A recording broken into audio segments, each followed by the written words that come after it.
Très bien, on va se lancer avec cette session sur l'IA embarquée et les 3 projets qui ont été financés dans le cadre du PFR électronique. Et ici, dans cette session, il y en a deux projets qui sont représentés, Holy Grail et Adapting. Et on va commencer par Monsieur Werfeli, qui va commencer du projet Holy Grail sur l'optimisation de la compression à base de décomposition pour les CNN. Et juste une petite annonce, on va finalement faire la session en français, puisque Steven Latreille, qui était la principale raison pour laquelle on allait le faire en anglais, finalement a dû partir. Donc voilà, donc je vous laisse la parole. Merci beaucoup. Donc bonjour à tous. Je suis très ravi d'être présent avec vous ce matin pour vous présenter nos travaux et nos avancées dans le cadre du projet PEPR, en particulier donc PEPR Holy Grail. Nos travaux sont sur l'optimisation de la compression des réseaux de neurones de convolution basés sur la décomposition tensoriale. Donc évidemment, je vous présenterai le principe de la décomposition tensoriale avant d'expliquer donc nos travaux sur ce sujet. Donc moi, je suis Mohamed Werfeli du CEA. Et ces travaux ont été faits en collaboration, entre autres, avec Alper, Mohamed Tamazousti, Théo Rutkiewicz et d'autres personnes.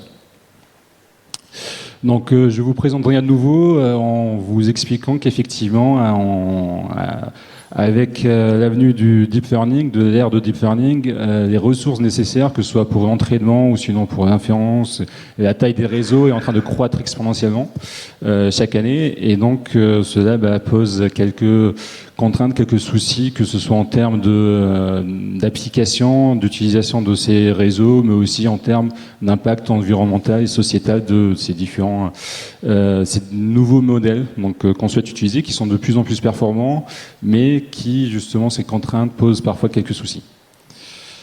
Cela a donné par conséquent lieu à tout un très riche corps de recherche sur la compression de ces réseaux, donc pour plusieurs raisons.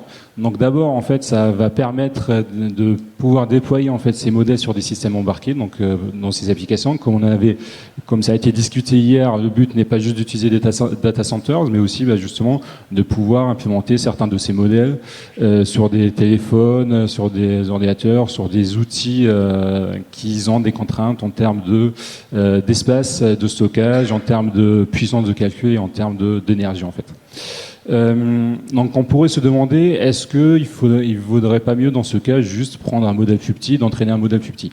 Donc il y a eu plusieurs travaux de recherche qui ont montré, qui suggèrent en tout cas, donc c'est pas complètement définitif, qu'en prenant un modèle donc beaucoup plus grand, qui aura donc un espace de paramètres, des degrés de liberté plus grands, ça va aider en fait à ce que durant l'entraînement pour que la généralisation soit meilleure et que les performances soient meilleures. Et donc, entraîner un modèle plus grand, plus compressé, généralement donne des meilleurs résultats que si on prenait un modèle plus petit dès le départ. Ça, c'est une des motivations. Une seconde motivation, c'est que parfois on a envie d'utiliser des modèles qui ont été largement utilisés, qu'on sait qui font très bien le travail. Par exemple, on connaît ResNet et VGG. Donc, pour certaines applications, on souhaite les utiliser directement au lieu d'essayer de créer un nouveau modèle par nous-mêmes, de l'entraîner, de chercher un dataset, etc. Et donc, dans ce cas, on peut juste prendre ces modèles et puis les compresser justement pour qu'ils puissent correspondre, ou en tout cas être adéquats aux contraintes qu'on a dans nos embedded devices, donc dans nos outils, avec des contraintes d'espace. Donc il y a plusieurs méthodes de compression, certaines plus connues que d'autres, mais les 4 plus populaires, c'est la sparsification, la quantification, la distillation de connaissances et enfin la factorisation de Baran. La factorisation de Baran, elle peut être matricielle ou tensorielle, et donc ça va être le sujet de nos travaux. Et en particulier, on va se focaliser sur les tenseurs. Donc les tenseurs, c'est la généralisation des matrices à des dimensions supérieures à 2. On pratique, donc parmi un des premiers papiers justement qu'ils avaient suggéré cette méthode, donc pour montrer un peu la pertinence de en quoi ça pourrait aider. Donc ils avaient pris un téléphone donc S6, ils ont essayé d'implémenter VGG16 pour voir donc l'accélération d'inférence possible avec cette compression en utilisant la décomposition tensorielle pour la compression, et ils ont réussi à avoir une accélération de l'inférence x3. Donc pour une reconnaissance d'image. Donc supposons par exemple dans un cadre d'une application de véhicules autonomes où on doit donc traiter et processer donc beaucoup d'images le plus rapidement possible. Donc c'est très utile, c'est très pertinent. Donc notre présentation va suivre donc ce plan. On va commencer donc par vous expliquant en quoi ça consiste exactement, donc cette fameuse décomposition tensorielle.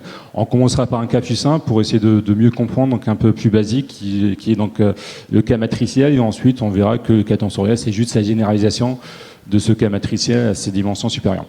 Ensuite, donc, je vous expliquerai donc en pratique comment c'est implémenté ce module de compression. Donc, on connaît, je vous aurais expliqué le principe, mais en pratique comment cela s'opère, donc cette compression. Et enfin, donc, je vous parlerai de la compression des modèles robustifiés. Donc commençons d'abord par le principe de la compression tensorielle. Donc comme j'ai dit, prenons une couche linéaire, donc matricielle, et pour un input x, donc un vecteur x, l'output sera donc la multiplication d'une matrice M qui sera les poids de cette couche linéaire M fois x. Donc y sera l'output. Donc ça sera l'opération que cette couche effectuera. Ce qu'on souhaite faire, c'est utiliser donc la décomposition matricielle, donc la SVD, décomposition en valeur singulière, pour essayer de compresser cette couche. Donc comment cela se fait en pratique? Donc si on fait donc une SVD sur cette matrice, on pourra écrire M comme étant le produit de U fois V pour un certain rang R. Donc ce rang R est extrêmement important parce que ça sera justement ça sera le critère de compression. Donc ça va être équivalent au taux de compression. Plus R est petit, moins on aura de paramètres et moins on aura de calcul à faire. Donc ça sera il faudra choisir en fait ce rang pour pouvoir choisir donc le taux de compression adéquat. Et donc si on fait notre décomposition matricielle, on aura donc deux matrices U et V. M pourra s'écrire sous la forme U fois V, donc ça sera une approximation assez proche. Et on pourra dans ce cas remplacer la couche initiale, donc M, par deux couches linéaires successives qui seront plus petits parce que donc avec un R petit, on aura donc moins de paramètres. Et donc on aura deux couches qui feront donc une première opération V fois x, V fois x, puis U fois x, et au final donc on aura U V fois x qui sera une très bonne approximation de mx. Mais on aura donc moins de paramètres de 1 et de 2, donc moins d'opérations, puisqu'on aura donc R fois S plus R fois T opération par rapport à S fois T originalement. Donc ça c'est le principe qui est assez simple, donc pour justement compresser cette couche linéaire. Dans le cas tensoriel, donc d'abord il faut, ça devient un petit peu plus subtil parce que il n'y a pas de généralisation de la SVD bien définie, bien unique pour les tenseurs. Donc on a plusieurs façons de généraliser qui ont chacun donc leurs atouts et leurs désavantages, et en particulier donc les deux plus connus, c'est la décomposition Tucker et la décomposition CP. Donc je ne vais pas rentrer dans les détails très techniques. Bon, c'est deux méthodes différentes et le principe donc reste le même en fait. On va faire cette décomposition, on va prendre notre grande couche de convolution. Donc les poids seront sous la forme d'un tenseur à cause du kernel, donc 3x3. Et on va remplacer donc cette grande couche par une succession de couches plus petites pour approximer le résultat final.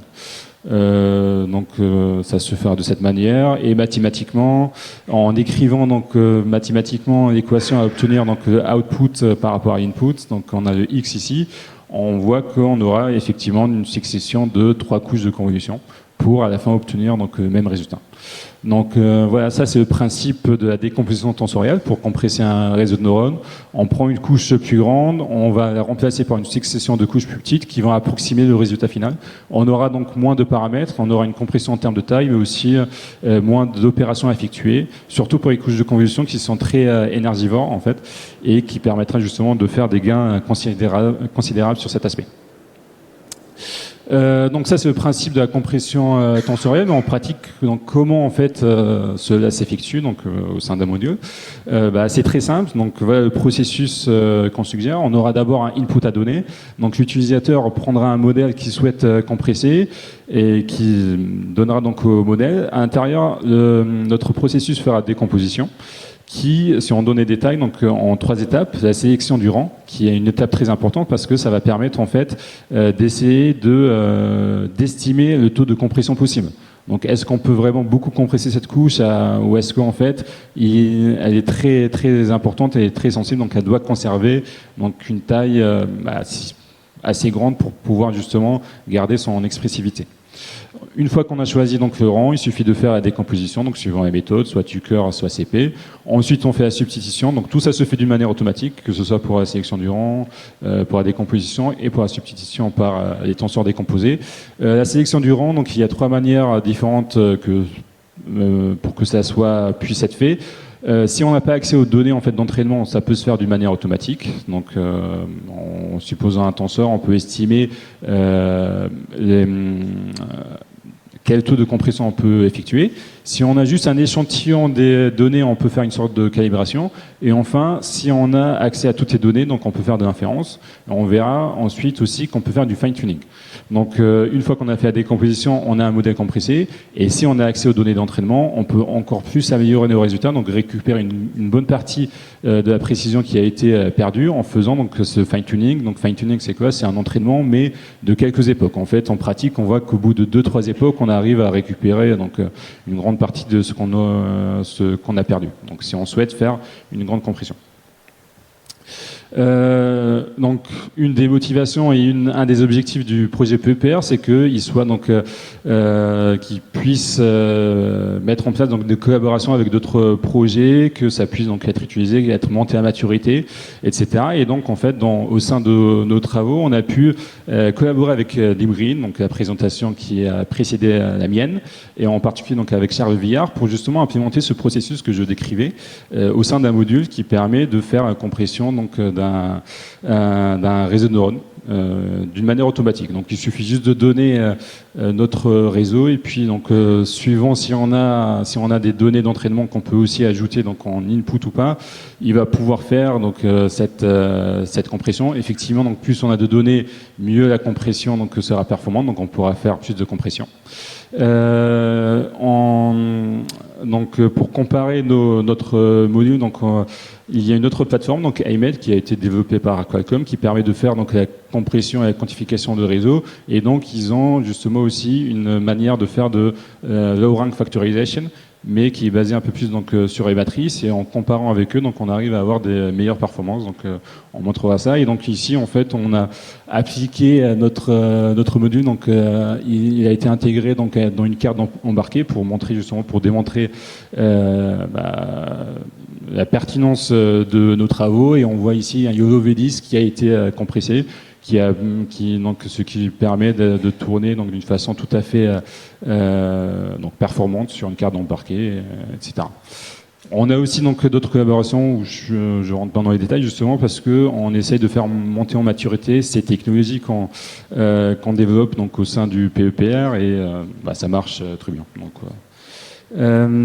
Donc par rapport à la comparaison dont je parlais, parce que justement on souhaite l'implémenter, mais on souhaite vérifier effectivement qu'il fait bien le travail, que par rapport aux concurrents, on arrive à innover et à proposer des meilleures performances. Donc ici on s'est posé dans le cas où on a accès donc à un échantillon du dataset d'entraînement, ce qui permettra de choisir le rang, sachant que justement AIMED ne propose pas la possibilité de ne pas avoir de données d'entraînement. Donc nous, dans notre cas, on peut justement, même sans données d'entraînement, on peut approximer donc le taux de compression. Pas eux, mais donc on s'est situé dans le cas où leur méthode marche. On a essayé donc sur 2 modèles différents, sur 2 datasets différents, Imaginal C400, qui ont des tailles donc un peu différentes, etc. Et donc on a comparé justement cette méthode qui est basée sur la low rank factorization. Et on aperçoit donc qu'on obtient des meilleurs résultats que leur compression, donc pour différents taux. que ce soit pour ResNet 18 ou ResNet 50, sachant que tout ceci est sans fine-tuning. Donc avec fine-tuning, on arrive à avoir des bien meilleurs résultats, mais déjà ça permet de montrer que donc la pertinence de ce qu'on propose. Et donc en fait, DeepGreen, comme vous avez vu, il y a plusieurs partenaires qui travaillent dessus. Donc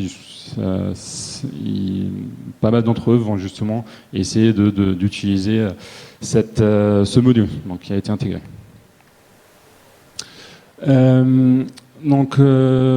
Généralement, les travaux sur la décomposition tensoriale, jusque-là, ils se sont surtout focalisés sur la précision. Ils se disent, OK, on souhaite compresser notre modèle en souhaitant donc, conserver cette précision. Mais parfois, il y a d'autres propriétés de nos réseaux qu'on souhaite conserver et qui sont importants et qui, peut-être, n'ont pas été... Donc, on s'est rendu compte que ça n'a pas beaucoup été étudié, en particulier donc, la robustesse. Donc ici c'est une image très connue, je pense que tout le monde a déjà vu au moins une fois. C'est par rapport donc à la robustesse aux attaques adversariales. Donc si dans l'input on rajoute une perturbation qui va essayer de tromper en fait le réseau pour qu'il prédise quelque chose de complètement incorrect. Donc c'est une vulnérabilité très importante, très importante et très crucial pour beaucoup d'applications, par exemple la conduite autonome. Si en fait une certaine perturbation sur un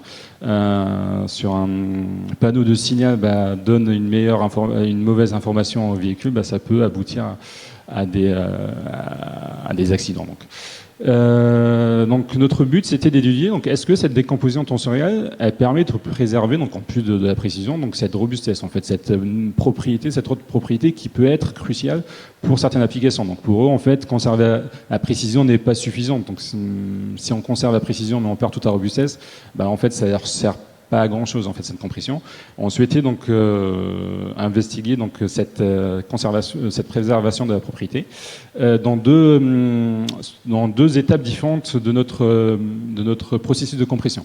Donc d'abord la décomposition, donc juste en faisant la décomposition, mais aussi dans le fine tuning, parce que fine tuning, supposons qu'on n'a pas accès l'adversarial training, donc on ne sait pas comment ça a été robustifié, etc. On a juste donc un dataset standard. Est-ce que ce n'est plus possible de faire de fine-tuning dans ce cas? Parce qu'on pourra, vu qu'on ne sait pas, on n'a pas les informations, ou peut-être on n'a pas l'expertise nécessaire pour faire cet entraînement adversarial. Est-ce qu'on peut ne plus pouvoir utiliser cette étape qui permet quand même de beaucoup améliorer notre compression? Ça a été l'objet d'un papier donc avec Théo Rudkiewicz, Mohamed Tamazouzi, moi, Ricardo et Zakaria. Et ce qu'on a montré, c'est que le choix en fait du learning rate est crucial justement pour la préservation de cette propriété de robustesse. Donc si on prend un learning rate entre guillemets standard, donc celui qui permet d'améliorer au maximum la précision de notre modèle, en fait, on se rend compte qu'on va perdre de la robustesse. Donc, il faut imposer d'une manière assez subtile donc la taille du learning rate. D'une autre manière, pour dire ça, donc supposons ce que ça dit, c'est que la décomposition tensoriale vous remet dans un minimum qui permet de conserver la robustesse. Et ce minimum n'est pas très bon pour la précision en soi, parce qu'effectivement, donc généralement, un modèle plus robustifié a une plus mauvaise précision qu'un modèle non robustifié. Mais il faut éviter de sortir de ce minimum, donc où la décomposition tensorielle nous met. Ici, donc, on a deux graphes pour montrer un peu cet aspect. Donc, ils sont séparés. Donc, celui à gauche, c'est sur ResNet 50, celui à droite sur ResNet 18. Donc, le message à retenir de ces deux images. Donc, prenons d'abord l'image à gauche. En vert, donc, on a un fine-tuning standard. Donc, un fine-tuning standard. Donc, en bleu, on a notre modèle original. Ici, c'est la précision en fonction de la puissance de l'attaque. Donc, on va faire une attaque avec la méthode PGD, donc Projected Gradient Descent. On va voir en fait sa précision, comment elle se préserve, donc, et comment elle agit en fonction de la puissance de l'attaque. Donc, on a notre modèle robustifié en bleu. Donc, on voit que justement pour des attaques assez jusqu'à 10-1, on arrive à garder une certaine précision, une bonne précision. En vert, on voit le fine-tuning standard. Donc, on arrive à améliorer donc la précision pour des attaques très faibles, ce qui fait sens parce qu'un modèle robustifié donc est moins précis, mais on perd en robustesse. Donc, c'est ce qu'il faut éviter. Et par contre, si on utilise justement cette méthode basée sur un choix de learning rate un peu plus subtil, un peu plus sophistiqué, on arrive justement à faire du fine-tuning et à garder cette robustesse tout en récupérant une bonne partie de l'accuracy perdue. Donc ici, on est dans un scénario où on a fait une grande compression qui nous a fait perdre beaucoup de précision. Dans le schéma à droite, dans ce cas, ce qu'on peut voir, c'est que notre fine-tuning avec un petit learning rate, en fait, est équivalent, donne des résultats similaires à si on avait fait un fine-tuning avec un entraînement adversarial.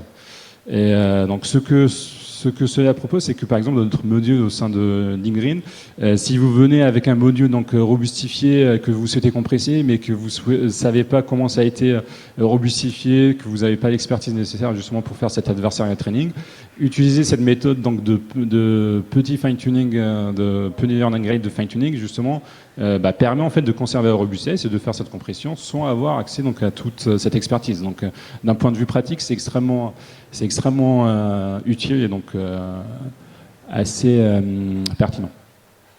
Donc juste pour conclure, donc ce que j'ai présenté, c'est donc notre processus de compression qui a été implémenté, donc c'est la plateforme Edge pour Green, et ensuite on a regardé donc la préservation de la robustesse, donc une propriété qui peut être très importante pour certains cas d'application, et on a vu que pour la décomposition tensorielle, elle permet de préserver cette robustesse, mais aussi qu'on peut faire du fine-tuning. Et donc on peut encore améliorer donc, au sein de Edge avec notre étude, donc, nos travaux de recherche qui ont montré que en fait, ce qui était nécessaire, c'est justement un choix de learning rate assez sophistiqué, mais dans ce cas, on n'a pas besoin d'expertise scientifique, on n'a pas besoin de savoir comment ça a été robustifié pour conserver cette robustesse, donc, ce qui est très, très utile dans le cas pratique.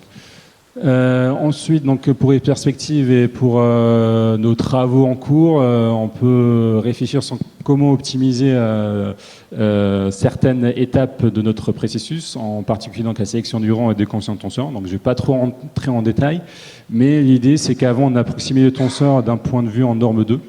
Ce qui est équivalent à approximer l'output de cette couche pour des entrées qui suivent donc, une distribution donc, gaussienne. Donc sans prendre en compte en fait si on a accès à un échantillon de données, on a plus d'informations pour mieux donc pour faire une meilleure approximation. Et donc ça c'est des résultats préliminaires, ça c'est la précision suivant la compression, et on peut voir qu'avec notre nouvelle méthode qui permet de prendre en compte justement la distribution des données en entrée de la couche pour approximer donc l'output, on arrive à avoir donc plus de 10% de ratio de compression que pour des modèles sur ImageNet. Un autre sujet de travail sur lequel on est en train d'avancer et où Clément va nous rejoindre en thèse donc, cette année, c'est en fait la combinaison des différentes méthodes. Parce qu'un point que sur lequel j'ai pas beaucoup appuyé, c'est qu'en fait toutes ces méthodes de compression qu'on a citées, donc sparsification, quantification, décomposition tensorielle, elles peuvent être combinées, elles sont orthogonales. Et ici justement on montre que si on fait donc de la décomposition tensorielle et qu'on effectue ensuite la quantification en fait, elle permet une compression avec un taux une perte assez minime. Donc, en fait, elles peuvent être combinées. Et notre but, c'est d'essayer d'optimiser d'une façon un peu plus sophistiquée donc ces deux approches pour justement avoir des taux de compression encore plus optimales. Merci beaucoup. Très bien. Merci.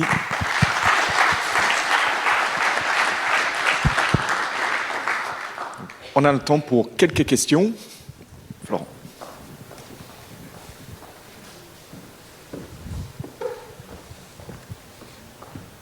Merci. Merci beaucoup pour l'exposé. Est-ce que ça a du sens de fixer une architecture avec une décomposition tensorielle et de l'entraîner from scratch ?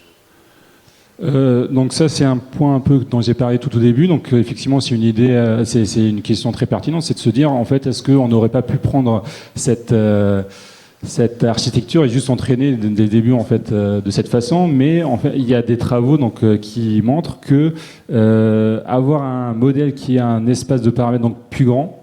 Donc avant décomposition, ça permet une meilleure généralisation puisqu'on a plus de degrés de liberté. Donc dans l'entraînement, ça permet d'aboutir de meilleure façon. Ça, c'est d'un côté. D'un autre côté, en fait, cette idée de low rank factorization, ça a permis justement, ça a donné des intuitions pour obtenir, par exemple, MobileNet, etc., pour justement avoir des architectures qui sont un peu plus performantes que donc tout en étant donc de taille plus petite, mais encore une fois en prenant un modèle donc plus grand et en effectuant la compression. Généralement, donc, on le voit en pratique, mais aussi il y a des travaux de recherche qui montrent, donc, d'un point de vue mathématique, que ça fait sens que compresser un modèle qui a été entraîné d'abord, et puis le compresser est plus performant que prendre un modèle plus petit et l'entraîner de zéro. Oui. Merci. Moi, j'avais une question sur la slide 13, en fait, sur comment tu appliques ta méthodologie. Du coup, en fait, ça, c'est appliqué sur chaque layer. Et après, comment tu vas sélectionner, par exemple, tu vas sélectionner les premières, tu vas les compresser d'un certain facteur, tu passes au deuxième, tu vas les compresser, mais est-ce qu'après, tu peux revenir en arrière? En fait, en gros, c'est quoi la complexité de ton méthode? Donc, non, dans notre cas, effectivement, donc on fait couche par couche. Une des idées qu'on souhaite regarder, c'est un peu les interactions entre les différentes couches. Donc, ce qu'on avait en tête, c'est de regarder pendant l'entraînement, en fait, de voir, parfois on peut faire une certaine corrélation des différentes couches qui pourrait nous donner une idée justement sur les interactions. Mais c'est une perspective, mais qu'on n'a pas encore regardé généralement. Donc la façon dont ça se fait vraiment couche par couche, parce que les corrélations, ça peut vraiment être un peu compliqué. Mais c'est une idée justement qu'on avait, c'est durant l'entraînement justement de voir parfois en fait quand on voit des modifications qui sont corrélées, on peut se dire justement ça peut nous donner une idée qu'on peut justement compresser ces différentes couches qui agissent ensemble. On a le temps peut-être pour une dernière question.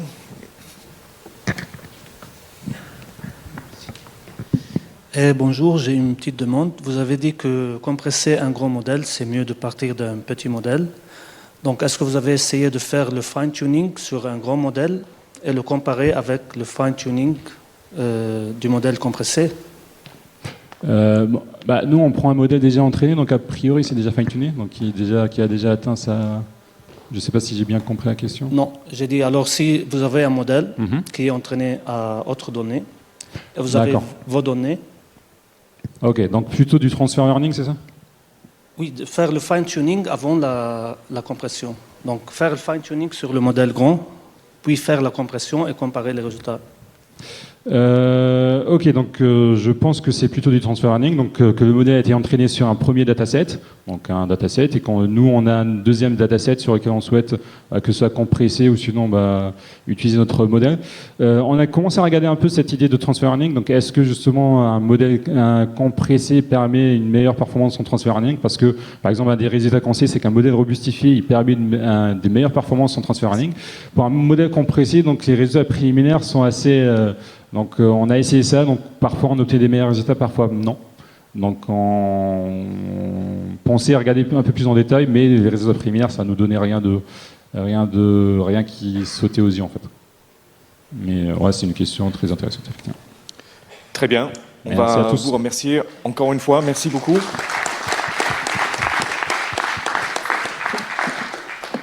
Et la deuxième présentation de la session, c'est mon collègue, cher Alberto Bossio, de l'Éco-Central de Lyon, qui va nous parler de l'IA de confiance et le rôle du matériel. C'est pour les slides. Okay. Merci. Merci Yann. Je vois rien du tout là, mais ok. Donc bonjour à toutes et à tous. Donc merci pour être là dans cette session. Donc moi je suis le premier orateur concernant le projet Adapting, qui est l'un des 3 projets sur l'IA embarqué. Donc avant de rentrer dans la présentation, juste quelques mots sur Adapting. Donc, le but d'Adapting, c'est vraiment de cibler les aspects architecturaux des accélérateurs pour l'IA, du point de vue de l'efficacité, de la robustesse, mais aussi du point de vue de l'adaptabilité. Donc le fait que en fait, notre architecture doit être en mesure de s'adapter aux besoins en fait, de l'application et aussi par rapport en fait, aux interactions avec les contextes extérieurs, donc l'utilisateur, les données qui peuvent changer, etc. Et la présentation en fait va cibler un peu l'IA de confiance, mais en fait du point de vue du matériel. Donc qu'est-ce que le matériel en fait va jouer en termes de rôle sur la confiance et comment est-ce qu'en fait on peut concevoir des architectures qui peuvent adapter eux-mêmes par rapport en fait à la confiance d'un modèle d'IA. Donc, juste quelques mots sur qu'est-ce que c'est la Trustworthy AI. Donc là, c'est pas une recherche exhaustive, c'est juste pris quelques résultats qu'une recherche sur Google m'a fourni. Donc là, vous retrouvez voilà, les définitions concernant les guidelines au niveau européen, et après les points de vue d'NVIDIA et d'IBM. Donc ça, c'est encore une fois ce qui sort en première.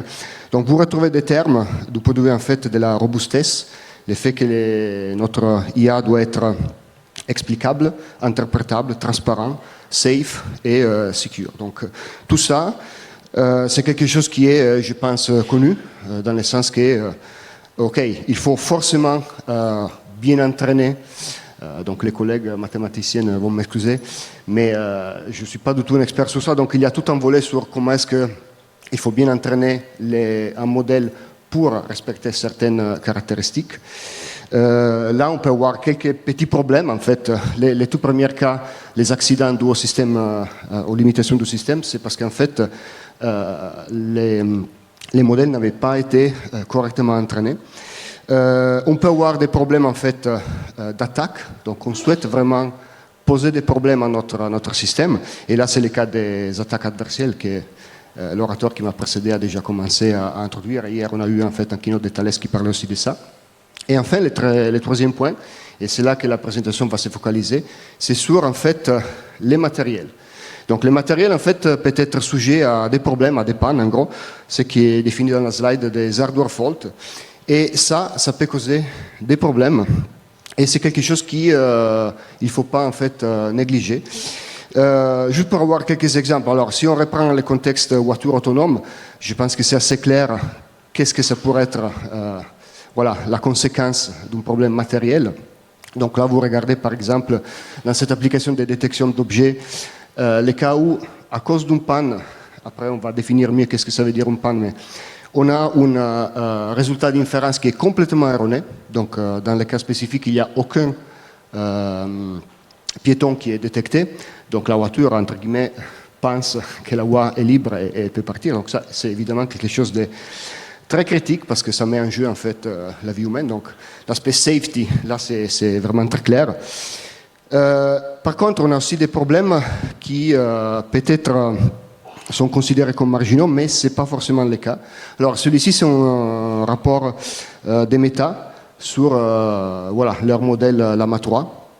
Donc en fait, dans ce papier qui est disponible, il y a toute la description de comment les modèles étaient entraînés, quelle est l'architecture en fait du data center qui était utilisé.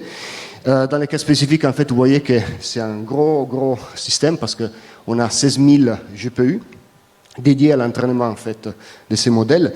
Et les problèmes dans ces cas spécifiques, c'est qu'il y a eu pas mal de blocs, de crashs dans l'entraînement. Donc, ce qui est indiqué là comme unexpected job interruption. Donc, ils ne savent pas pourquoi. L'entraînement, en fait, il s'est arrêté. Et là, on a des snapshots de 50 jours. Donc, en fait, ils ont perdu voilà, 50 jours d'entraînement. Évidemment, là, il n'y a pas de vie en péril. Mais une boîte comme Meta, en fait, perdre 50 jours d'entraînement, c'est énorme sur un produit qui nécessite des mois d'entraînement. Donc, l'impact, c'est quand même pas négligeable.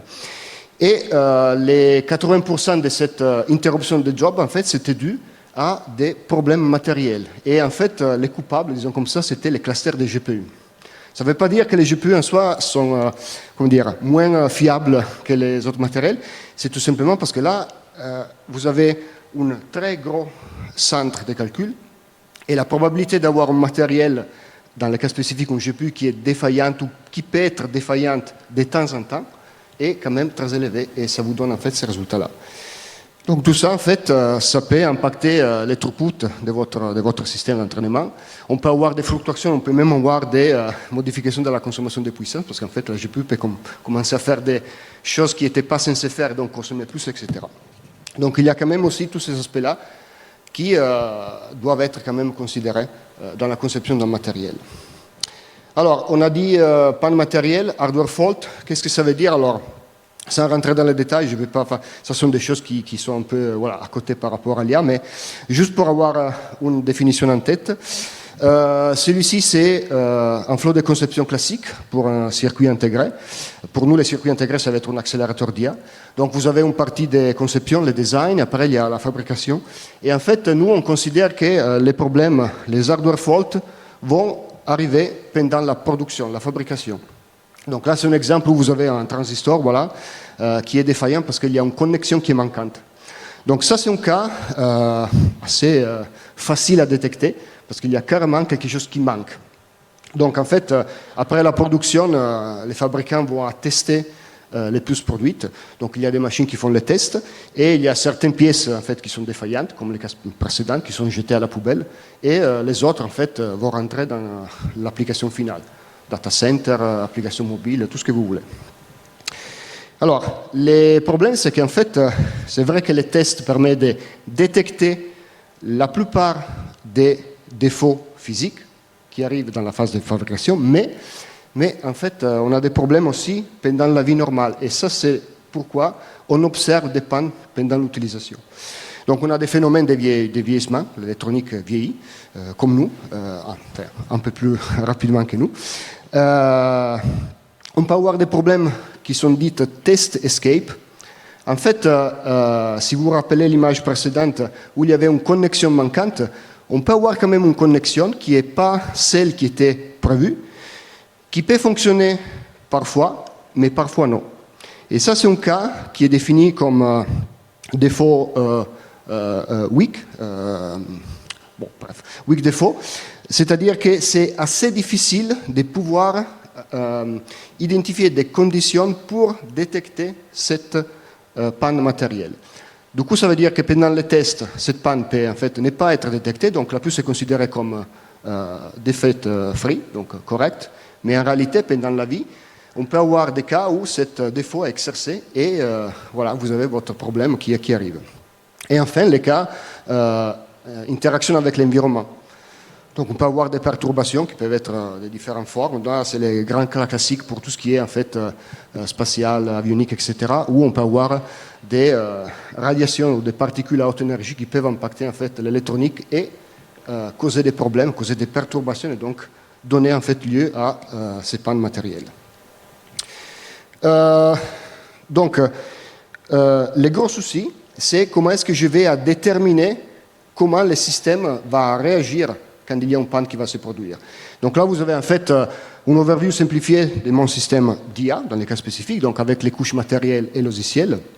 Donc la panne matérielle arrive sur le côté techno, et après, en fait, il va se propager à travers toutes les couches pour arriver, si on n'a pas de chance, ou si on ne fait rien, à une failure côté applicatif. Donc une mauvaise inférence, un problème dans l'entraînement, etc., etc. Donc, comment est-ce que je vais déterminer qu'est-ce qui se passe quand il y a une panne côté techno sur l'application? Alors, pour ça, il faut faire ce qui s'appelle une analyse de dépendabilité d'un système d'IA. Voilà. La dépendabilité, là, vous avez la définition donc, et la qualité pour laquelle, en fait, un système est trustworthy, donc de confiance et fiable. Et c'est sur ça qu'on va regarder ensemble. Donc, les manières pour le faire, c'est à travers ce qui s'appelle un système d'injection de fautes. Donc en gros, dans cette représentation, vous avez votre système cible.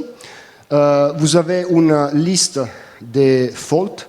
Donc vous savez où est-ce que les pannes peuvent arriver. Vous appliquez une workload. Donc AW, ça veut dire qu'en fait, W, c'est la computation que le système doit faire. Donc en gros, votre algorithme d'IA. Et A, c'est l'activation. Donc en fait, ce sont les données en entrée, votre dataset. Et après, il y a tous les systèmes qui font le contrôle, qui font l'analyse, et il va vous dire en fait qu'est-ce que s'est produit à la sortie quand il y a eu une panne qui était injectée dans le système.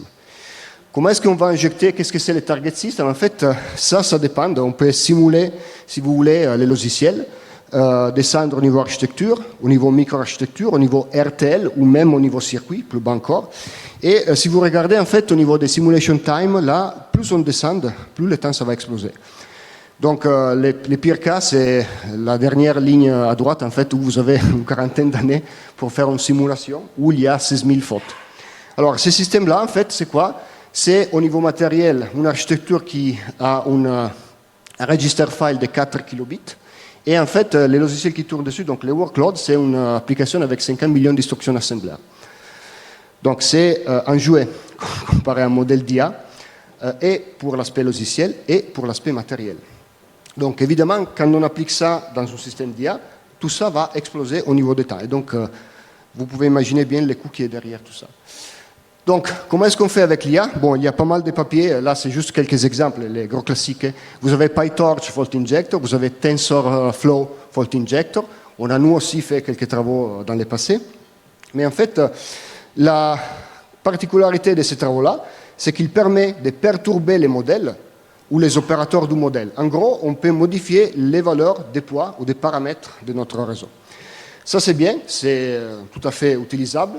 Par contre, le matériel va jouer un rôle.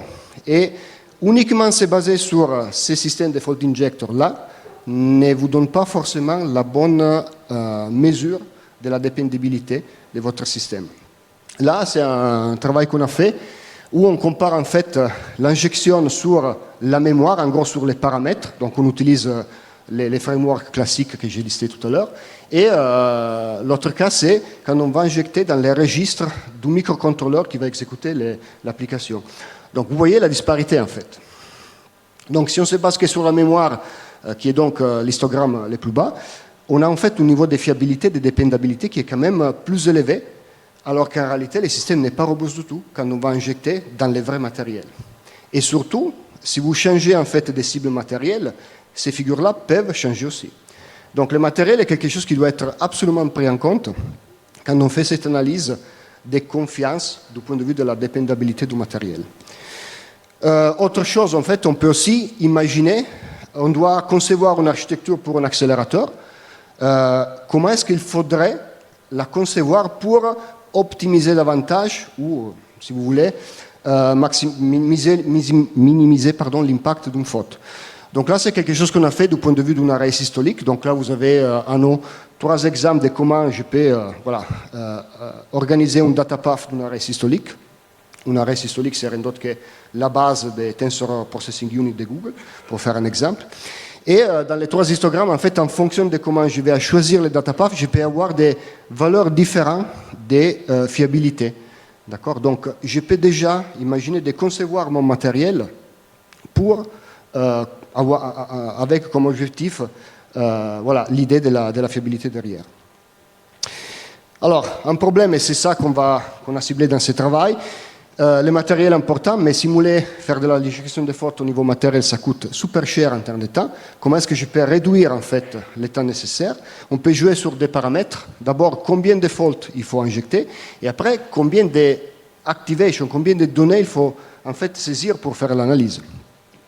Donc au niveau des fautes, il y a des travaux, ça c'est pas quelque chose qu'on a contribué, mais en fait vous voyez qu'il y a des techniques qui permettent de réduire beaucoup en fait le nombre de fautes injectées, donc de faire un speed-up de la campagne d'analyse.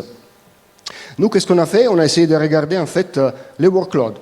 Alors là, c'est un exemple où on a, c'est un ResNet avec CIFAR 10, et en gros, on a appliqué les 10 000 images de notre dataset de manière aléatoire, et la courbe verte en fait qui va vous indiquer quelles sont les fautes critiques, vous voyez que ça monte par pas, et le problème c'est que pour déterminer toutes les fautes critiques, il faut appliquer en gros tous les 10 000 images en entrée. Alors nous on s'est posé la question, est-ce qu'on peut imaginer de trier les images en entrée selon certaines métriques et réduire en fait cette quantité de données nécessaires pour faire l'analyse. Donc là c'est un exemple où, en fonction d'une métrique qu'on a choisie, vous voyez que la manière avec laquelle on arrive à détecter les fautes critiques est vachement plus rapide. Donc en fait, ce n'est pas nécessaire d'appliquer tous les 10 000 vecteurs, mais ça suffit d'appliquer environ 1000 vecteurs, voire moins dans d'autres métriques. Donc là, c'est une autre manière pour réduire en fait la complexité de notre campagne d'injection de fautes. Ce sont des travaux qu'on a commencé à faire l'année dernière. On a eu une première publication, une autre en cours, dans le contexte du projet. On sait par la suite, grâce à ça, comment est-ce qu'on peut, quelles sont les parties critiques. Donc après, comment est-ce qu'on peut modifier l'architecture pour la rendre fiable. Donc on a des techniques de tolérance en fait. triplication, correction des codes, etc. Alors tout ça, c'est très efficace, mais ça coûte cher parce que s'il faut tripliquer en fait un système, voilà, tripliquer 16 000 GPU pour avoir de la redondance, c'est quelque chose qui n'est pas viable. Donc comment est-ce qu'on peut faire pour avoir ce qui s'appelle une tolérance aux fautes AI aware? Donc là, il y a quelques exemples. Les tout premiers, en fait, sont des travaux qui ont commencé déjà il y a 8 ans presque. Celui-ci, c'est ce qu'on appelle graceful degradation. En gros, on retourne sur un array systolique. Donc chaque élément, ça permet de faire une multiplication et une accumulate. Les éléments rouges sont des éléments fautifs, donc qui sont affectés par une faute. Et l'idée, à la base, c'est en fait, s'il y a une faute dans un élément qui fait la multiplication et l'accumulate, en fait, on va à les bypasser, qui en gros, ça revient à faire du pruning, parce qu'en fait, au lieu de faire les calculs, on met un 0. Donc ça, les pruning, on sait que le système est tolérant avec un certain degré. Et là, vous regardez en fait quel est l'impact de la dégradation de l'accuracy au fur et à mesure qu'on va avoir des éléments fautifs. Le travail présentait aussi une manière pour faire une espèce de fine-tuning, en gros un fault-aware training. Si on connaît la failure map qu'on a à gauche, on peut imaginer d'injecter ça pendant le training et donc remonter l'accuracy. C'est une autre manière pour voir la chose. On peut faire en fait de la correction du code toujours avec la même idée. Donc en fait là, c'est pas forcément de la error correction code, on rajoute un bit de parité. La bit de parité permet de détecter s'il y a une faute, mais en fait, on ne peut pas corriger. L'idée pour corriger, c'est de mettre en fait les poids à 0. Donc pareil, on revient à faire du pruning intrinsèque, mais ça coûte vachement moins cher que rajouter une error correction code qui nécessite du temps. Donc là, si vous regardez en fait sur un exemple qui est MobileNet, en fait, en fonction du type de données, donc soit BrainFloat 16, Integer 8 ou Floating Point 32, la technique a ou pas des efficacités.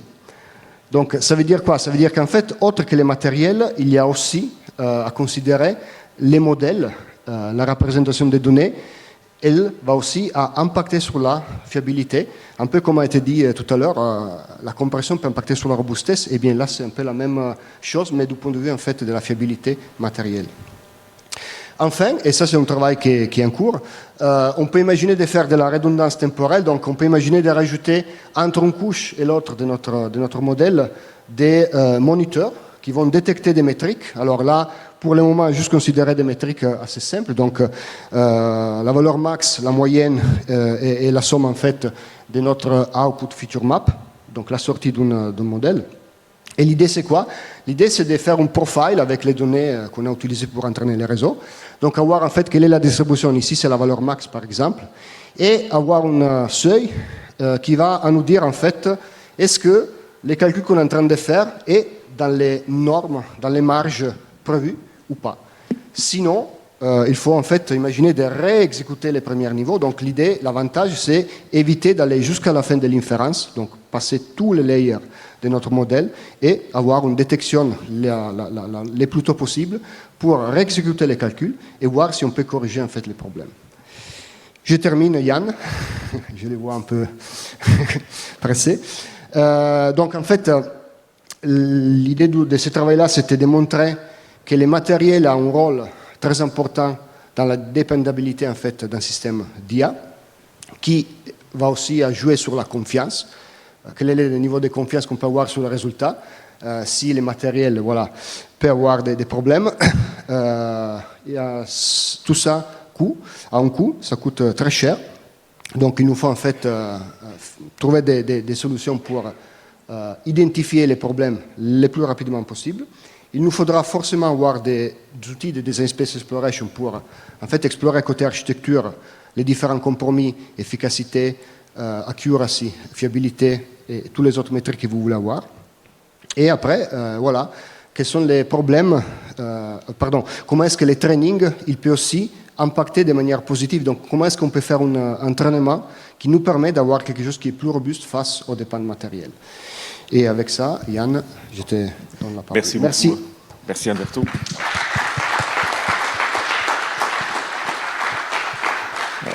Est-ce qu'il y a des questions pour Alberto?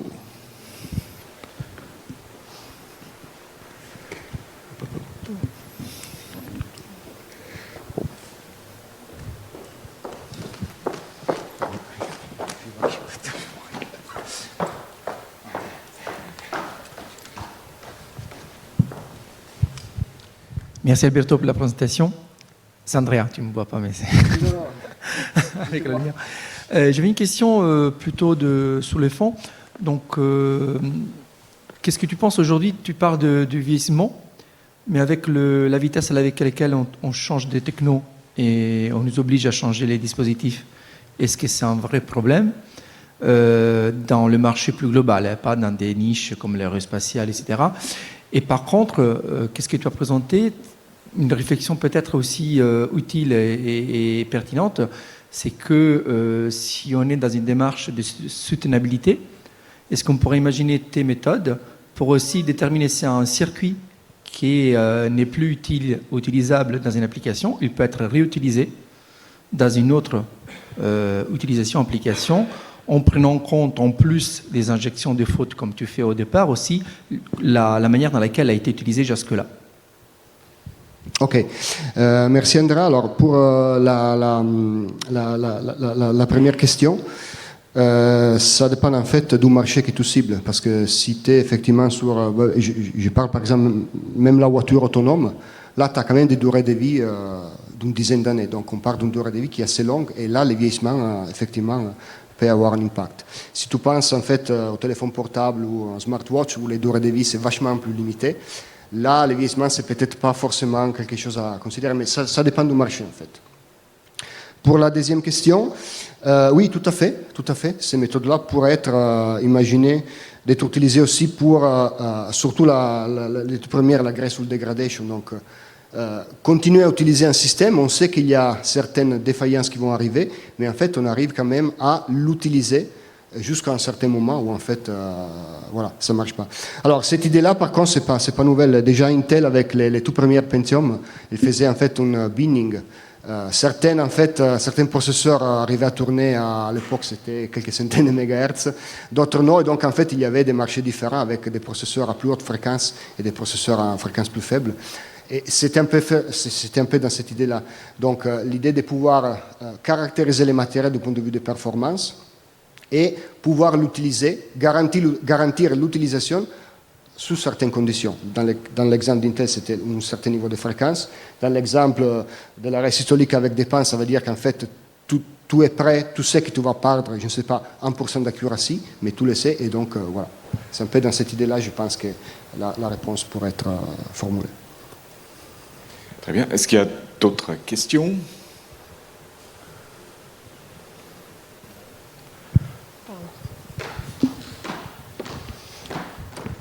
J'ai mes collègues d'Adapting qui vont me... Oui, c'est ça, c'est des questions d'entre Adapting, non mais c'est bien. Tu définissais l'IA trustworthy, je ne sais pas trop le traduire directement comme ça, mais de confiance, oui.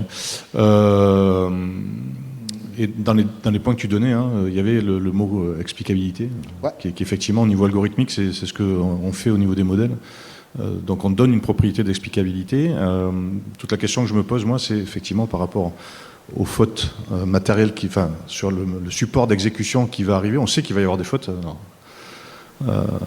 Quelle que soit la techno, on se doute qu'il va y avoir des fautes. La question, c'est comment est-ce qu'on maintient un certain niveau d'explicabilité, de trustworthy. Bon, je ne parle pas de sécurité en plus, parce que c'est encore un autre problème, mais le lien nécessaire qu'il va y avoir à faire entre l'algorithme, le modèle, parce qu'entraîner des modèles et puis montrer leurs propriétés d'explicabilité, c'est déjà compliqué. Si en plus derrière, on sait que l'implémentation, on va mettre tout ça par terre, enfin, voilà, donc... Non, mais c'est une excellente question et je n'ai pas du tout une réponse. La seule chose que je peux te dire, en fait, c'est au moins avoir des moniteurs ou des capteurs, en fait, qui peuvent signaler des anomalies dans l'exécution du matériel. Et ça, tu pourras en fait les lier après au niveau système avec tes algos ou tes métriques d'explicabilité. Mais répondre à quel est le lien direct entre un pan matériel et les propriétés d'explicabilité d'un modèle, là je ne sais pas. Mais c'est tout à fait une super question. Et après, je sais que tu vas travailler dessus, donc on va bien voir. Je suis curieux de voir après comment ça va se passer. Ok. Très bien. Merci encore, Alberto. Merci. Merci.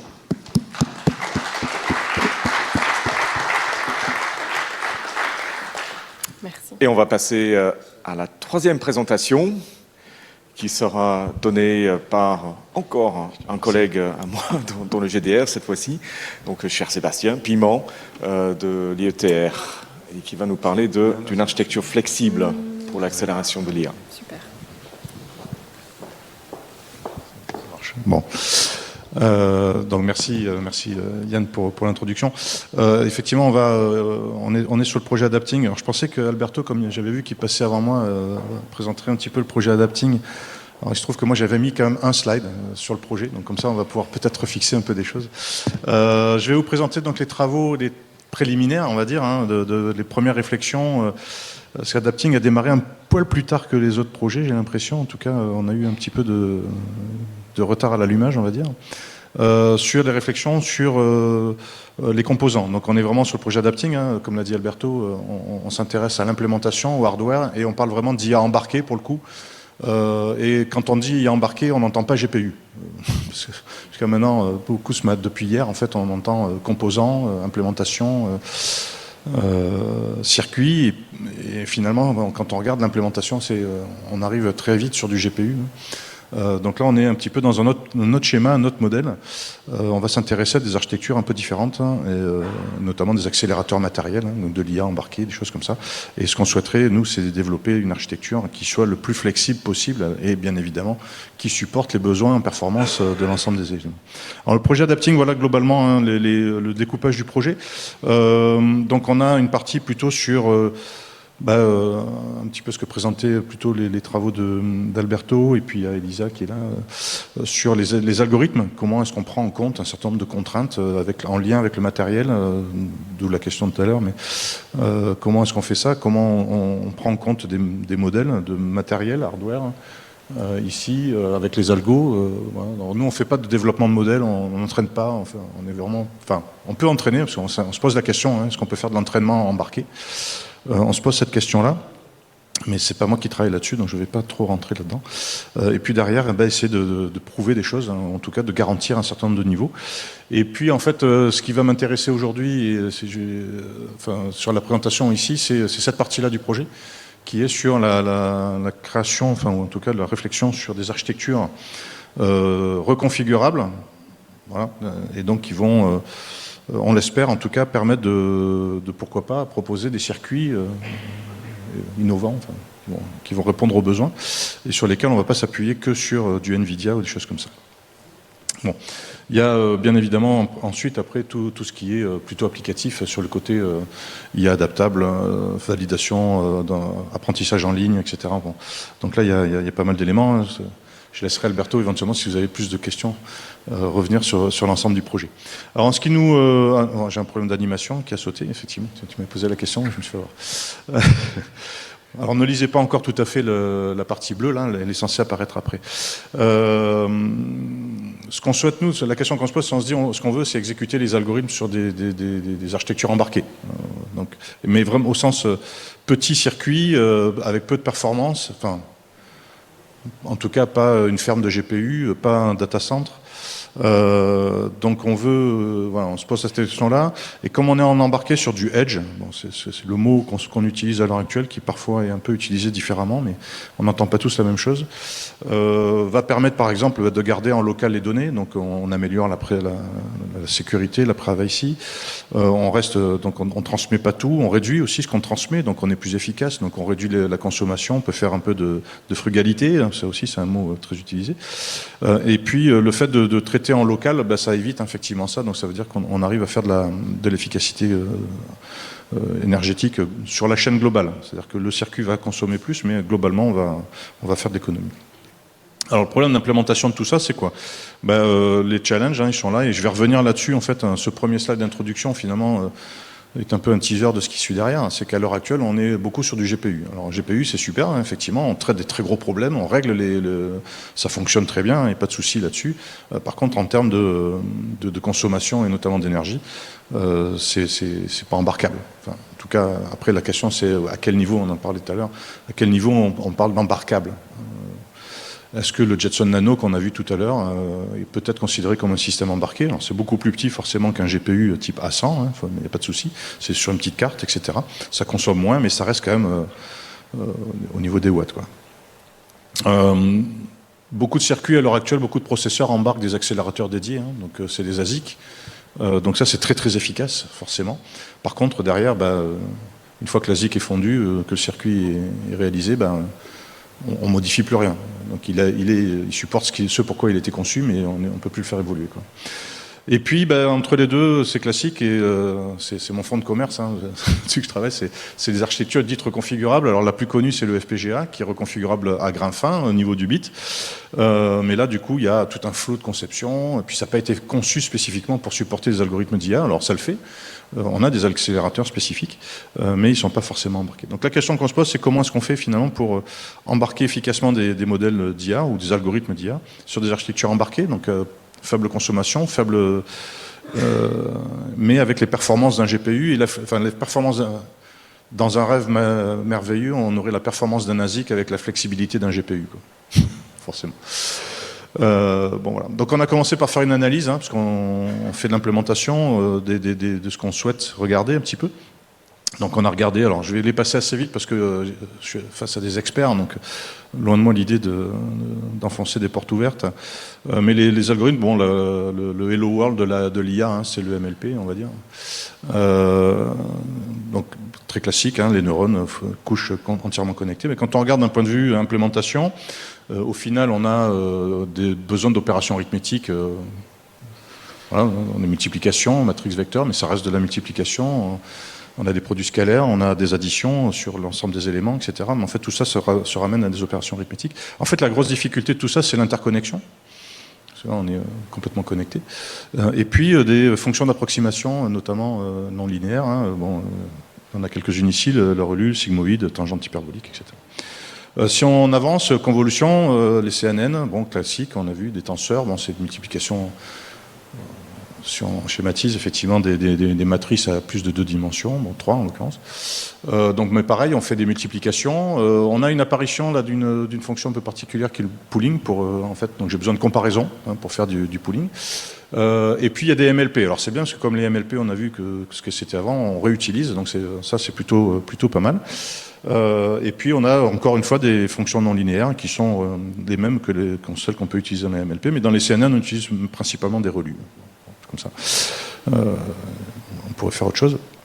Alors si on prend un RNN, cette fois-ci c'est encore un MLP, mais dans lequel on a des interconnexions récurrentes, hein, donc qui rebouclent sur elles-mêmes. Donc on a juste le couche ici là qui est un peu plus long. Encore une fois, multiplication, matrice vecteur, des produits scalaires, etc. Bon, qui sont un peu plus compliqués parce qu'on ramène des choses. Et puis on voit que l'interconnect devient un petit peu, là ça devient casse-pied, enfin c'est un petit peu. On a toujours nos additions et puis nos fonctions non linéaires. Alors je passe assez vite, hein, mais on pourra revenir là-dessus si vous n'êtes pas forcément d'accord ou s'il y a des questions. Donc dans notre évolution de la zoologie des algos d'IA, ensuite on a les LSTM. Donc là on est un petit peu différent parce que l'architecture, vous voyez, est quand même très différente. Ceci étant dit, on a des opérations relativement classiques avec ici c'est avec des calculs, donc des additions et des multiplications encore une fois, et puis on a une multiplication, un produit d'Adamar.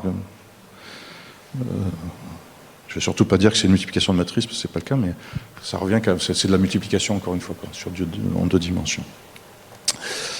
Sur les get recurrent units, c'est une implémentation un peu particulière où on a simplifié les opérations nécessaires, etc. Mais donc en fait tout cela nous a amené à... Alors si, oui, j'ai oublié, le gros problème à l'heure actuelle, hein, ce qui nous occupe quand même beaucoup, c'est effectivement les choses. Alors sur les algorithmes précédents, c'est des choses qui sont très classiques, très répandues. Et puis à l'heure actuelle, effectivement, on s'interroge beaucoup sur les transformers, hein, et notamment sur le transformer en embarqué. Alors forcément on n'est pas dans les mêmes tailles, hein. On parlait de grands modèles, petits modèles tout à l'heure, nous on est plutôt sur des petits modèles parce qu'à l'heure actuelle en embarqué on n'imagine pas implémenter des choses très, très complexes, enfin en tout cas pour l'instant. Là le problème qui arrive ici c'est finalement, bon alors on a toujours des MLP, on a toujours des multiplications, etc. Mais en fait c'est la phase d'attention. Là pour le coup c'est beaucoup plus complexe parce que et une fonction en particulier nous embête, c'est la fonction softmax. Alors je pense que Florent nous en reparlera tout à l'heure, enfin, je sais pas. il fait des choses dessus, mais nous on se pose beaucoup de questions parce que ça, implémenter en hardware, c'est pas aussi trivial en fait. C'est un peu compliqué. Mais bon, voilà, ce qu'on voit, c'est il y a une division, alors qui peut être amenée sur une constante, donc ça peut être etc. Donc dans certaines conditions, on sait faire les divisions simplement, mais sinon en matériel, c'est quand même pas, c'est pas aussi simple, quoi. Bon voilà, donc ces nouveaux algos là nous amènent un opérateur arithmétique supplémentaire qui nous embête un petit peu, mais bon, on va pas éviter, hein, on va essayer de regarder ce qu'on peut faire. Alors, quand on fait une analyse de tout ça, finalement, ce qu'on voit, c'est qu'on a des opérations arithmétiques qui peuvent paraître différentes, variées, mais en fait, elles sont quand même très proches les unes des autres, hein, et c'est beaucoup basé sur la multiplication matrice vecteur, au sens large, on va dire, pour la convolution, etc. Alors le pooling, c'est un peu particulier, c'est beaucoup de comparaisons. On a des opérations scalaires, on a des choses comme ça, mais bon, globalement, on arrive à faire des choses. Et puis, il y a juste cette couche d'attention là qui est un petit peu. Alors, le transformer amène aussi une autre opération un petit peu compliquée, qui est la normalisation, qui nécessite aussi une division. Donc, pareil, hein, ça peut poser questionnement, mais si on règle pour l'attention, on peut avoir la normalisation. Sur les fonctions non linéaires utilisées, finalement, on a la fonction softmax, mais on a aussi la sigmoïde, la tangente hyperbolique, choses comme ça. Ce qu'il y a de bien, c'est qu'elles sont plutôt utilisées dans pratiquement dans beaucoup d'algorithmes en tout cas, donc ça veut dire qu'on va pouvoir réutiliser des choses. Ce qu'il faut noter ici, c'est principalement les besoins en accès aux données, comment on distribue les données, comment je les ramène, comment je les stocke en local, comment je les utilise dans les algorithmes. Et en fait, c'est là-dessus qu'il va y avoir quelque chose de nombreux. Et puis, je ne vais pas y passer beaucoup de temps parce que ça a été beaucoup mentionné. Il y a beaucoup de travaux en plus. Hein. Nous, on s'intéresse pas. En plus, c'est un autre projet qui gère ça, c'est Holy Grail, sur l'arithmétique finalement. Quelle arithmétique on doit utiliser en fonction des fonctions, des choses comme ça, et de la précision qu'on souhaite obtenir. Mais ce qu'on voit dans les faits, dans les implémentations qu'on a analysées, c'est une représentation beaucoup en float 16, donc en réel. Il y a les brain float 16, donc qui ont été un peu adaptés justement pour les algorithmes. Et puis derrière, on va être sur du float 8 ou de l'entier. Donc ce qu'on voit ici, c'est apparaître de l'arithmétique un petit peu différente, avec différentes précisions en fonction de ce qu'on veut faire. Alors si on regarde maintenant le côté hardware, je vais accélérer parce que je vois le temps qui passe au final. Hardware, plus connu, je ne vais pas y passer très longtemps, GPU, alors là c'est un A100, donc c'est un très gros, il y en a des plus petits, on a cité le Nvidia, le Jetson Nano ou le Orin, c'est plus petit. Donc ça marche très bien, c'est très flexible, vraiment on peut implémenter plein de choses. L'architecture est parfaitement adaptée aux algorithmes, en flot de données en tout cas. Donc ça marche bien, c'est programmable, programmation parallèle. Alors pour que ça marche bien, il faut quand même bien les programmer, ceci étant dit. Je ferme la parenthèse, vous le savez, j'imagine, il n'y a pas de souci. Le problème majeur, c'est la consommation électrique, consommation de puissance, d'énergie, etc. Pour l'instant, on ne sait pas embarquer des gros GPU. Et puis sur de l'inférence, peut-être que c'est pas forcément autant sur l'apprentissage, la phase d'apprentissage, il n'y a pas de souci.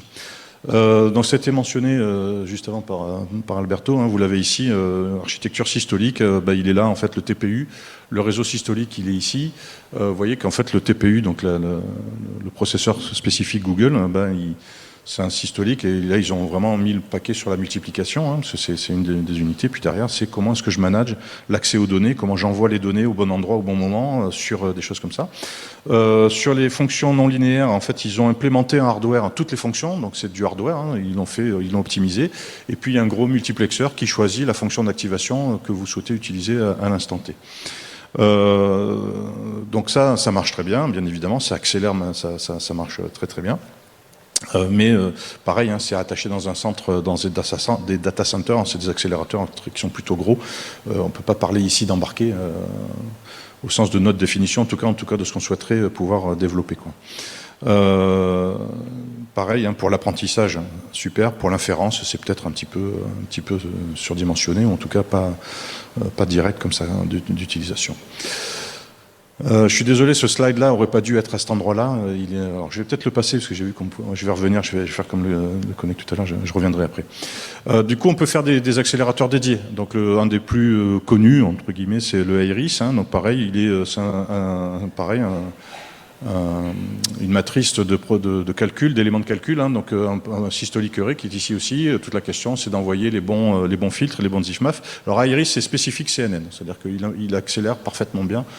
Lui, c'est une architecture embarquée, il est capable de faire du CNN en embarqué avec des consommations qui sont vraiment intéressantes, mais il est dédié. Et puis, il n'a qu'une activation, hein, qu'une fonction d'activation, c'est la relue. Normale, c'est celle qui est la plus utilisée pour les CNN, donc là-dessus, il n'y a pas de souci. Et il a une seule représentation arithmétique, hein, c'est du fixed point, donc c'est du point fixe à 16 bits. Donc voilà, ça marche plutôt pas mal. Et il est basé sur un NOC. Alors un network on chip, hein, c'est un réseau sur puce pour la distribution un peu flexible des données. Le problème qui arrive ici, c'est qu'en fonction de la taille du réseau et de la taille de l'architecture, il va falloir faire du mapping aussi. Hein, c'est-à-dire qu'on n'est peut-être pas capable de mettre tout le réseau CNN d'un coup et de l'exécuter d'un coup. C'est-à-dire qu'il va falloir ordonnancer et mapper les éléments sur les différentes ressources pour réaliser le calcul. Bon, ça c'est classique, on aura le même problème, hein, parce qu'on ne peut pas créer une architecture qui va supporter tous les réseaux, toutes les tailles, etc. Donc ça veut dire qu'il va falloir s'adapter dynamiquement quelque part.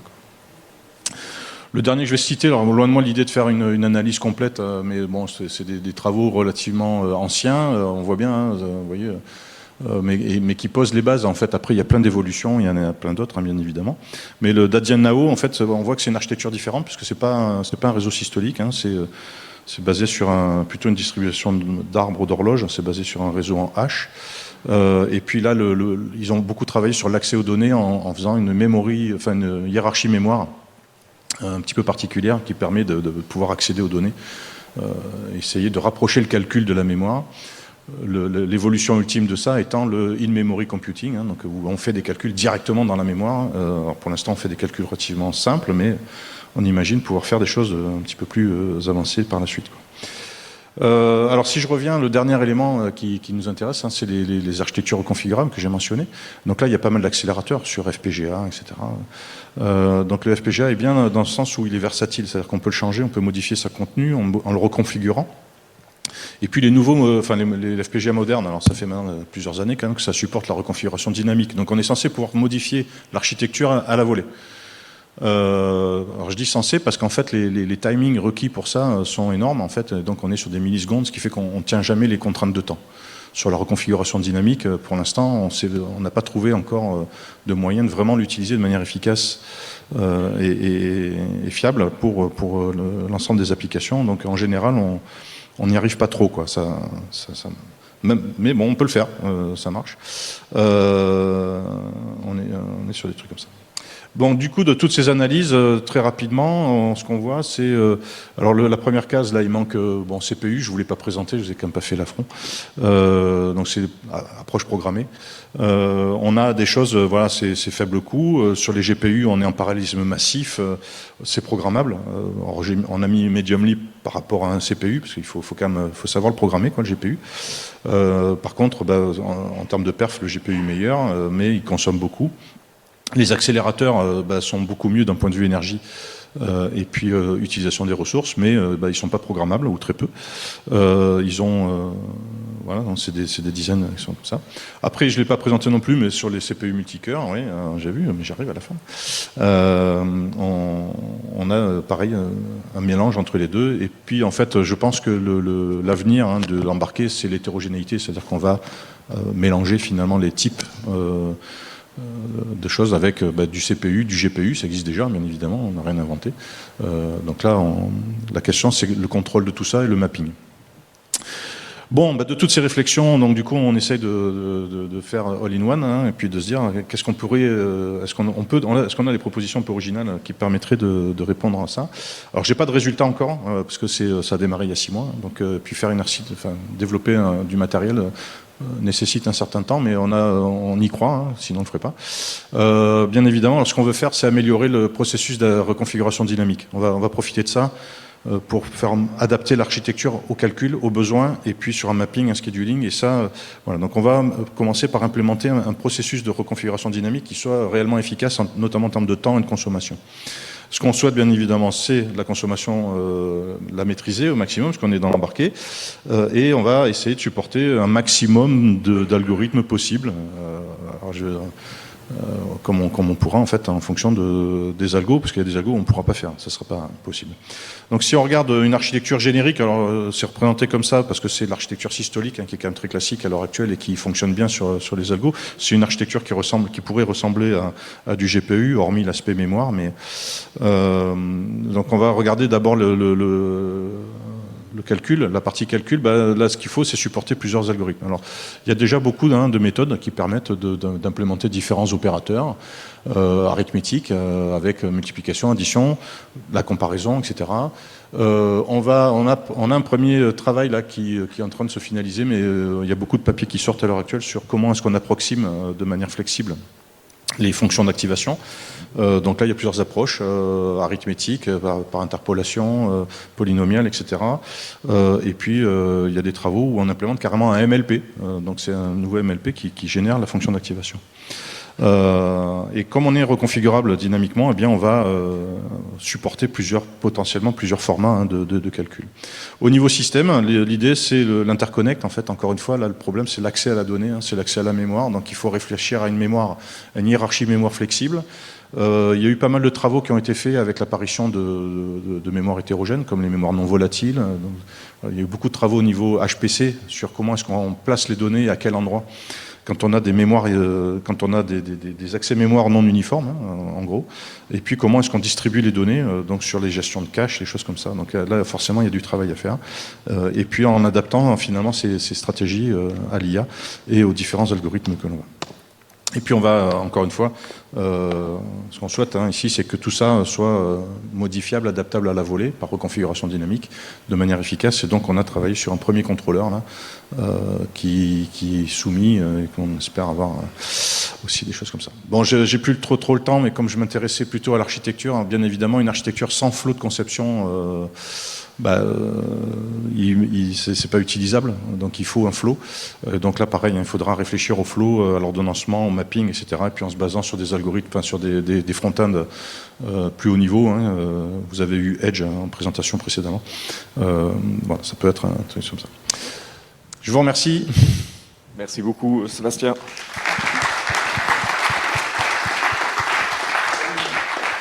Et du coup, question pour Sébastien.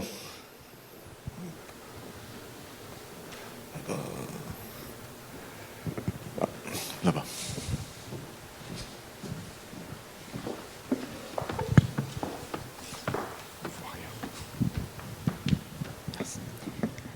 Merci beaucoup pour la présentation. Vous avez des pistes pour améliorer les performances de la reconfiguration dynamique sur FPGA ? Oui. On a proposé un contrôleur rapide qui fait 1x5 sur le débit par rapport à ce qui est préconisé par Xilinx. On travaille sur... alors Xilinx, c'est Intel. Donc voilà, ça c'est possible. En fait, sur la gestion des bitstreams, c'est-à-dire de faire des téléchargements précoces. Et en fait, après, derrière, on a un système qui accélère ce processus-là. Oui. Encore une fois, le fabricant supporte la mécanique, mais ne l'optimise pas parce qu'elle est pour l'instant très peu utilisée, quoi. Donc c'est un peu on est dans un cercle vicieux, pour le coup, il n'est pas vertueux, celui-là. Ils savent le faire, mais comme ça ne marche pas très très bien, personne n'utilise, et comme personne n'utilise, ils n'optimisent pas, et donc du coup, effectivement, mais en travaillant un petit peu sur des accélérateurs, sur l'accélération, on est capable de faire beaucoup mieux que l'interface qu'ils proposent. Voilà. On pourra en discuter, enfin, c'est un papier qui est en soumission à TREDS à l'heure actuelle, et s'il passe, on mettra en open access les choses. Et quels sont les besoins en termes de vitesse de reconfiguration? Est-ce que... ça va beaucoup dépendre de l'appli. Ça, c'est la réponse facile. Mais là, on est quand même vraiment sur des millisecondes.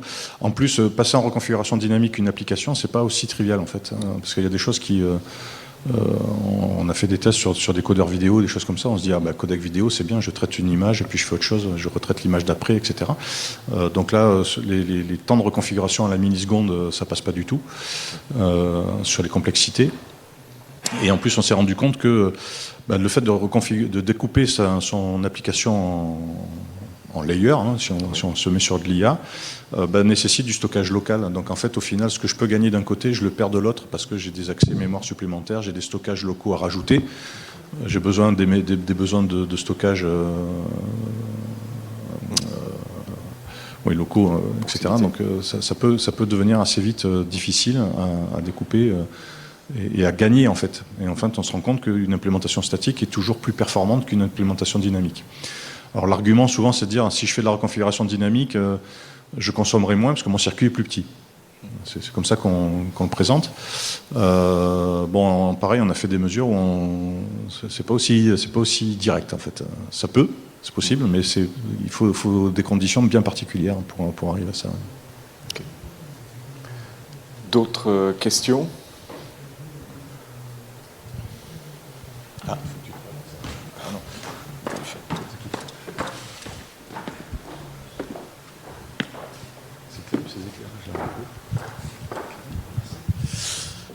Merci Sébastien pour ta présentation. Moi j'ai une question sur ton architecture générale qui ressemble quand même à un systolic array, malgré le fait que tu aies des PE qui fassent plein de choses. Alors j'ai pas bien compris comment était organisée ta matrice là en fait. C'est dans le, si je peux revenir un peu en arrière, ici. Ce que j'ai écrit là, je l'ai représenté comme ça parce que c'est classique, c'est facile, c'était facile de représenter comme ça. Maintenant, ce qu'on se dit, c'est que la représentation ici de la topologie, c'est quoi? Ça c'est un mesh classique, mais est-ce qu'il ne faut pas faire des choses un peu différentes? Voilà. Donc, juste pour être, chacun des PE. Il est censé réaliser un layer, un sous-ensemble de layers. On est plutôt basé sur chacun des PE sera plutôt autour d'un neurone. Okay. En tout cas d'un élément de calcul élémentaire. D'accord. Voilà. Donc le découpage il est plutôt au niveau neurone que layer. Ok. Merci. Très bien. Merci beaucoup Sébastien. Encore une fois. Merci à vous. Merci.